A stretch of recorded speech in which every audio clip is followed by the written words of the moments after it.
Gusto pakita ko sa inyo yung gamit ko. Nilaban ko nga pala kanina yung bag ko. Kasi nga, pinagsusulat ng aking mga kaklasmate. Papakita ko lang sa inyo mamaya yung aking bag. Ito nga pala, una kong gamit. First nga pala, itong mga notebook ko. Ito na nga pala, aking lahat ng notebook.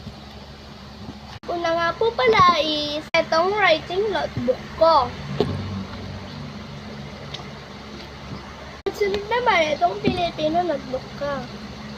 May mga sulat na po pala siya. Sunod nga pala is sheet mape. May mga sulat na po yan. Nga pala is araling palipunan. Saya, PPP, JMRC, ang last. Pala yung mga notebook ko. Ito nga po pala yung payong ko. Para po, pag umalam, hindi ako mabasa.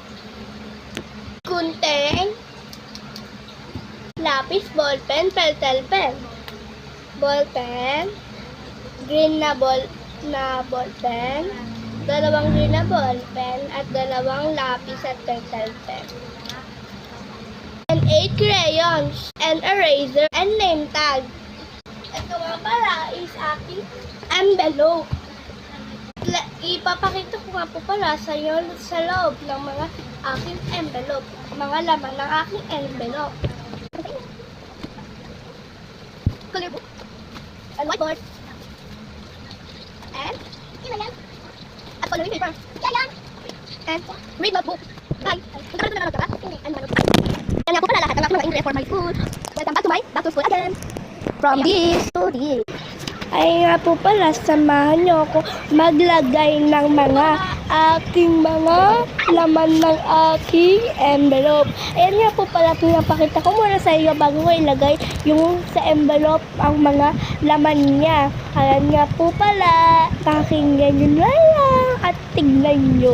Hindi mawawala yung times, diba? Plus, equal, ganon. Super hirap talaga ang isip. Super hirap talaga. So, yan, payari na rin ako from this to this. Yan nga po pala yung bag ko. Thank you for watching. Bye-bye!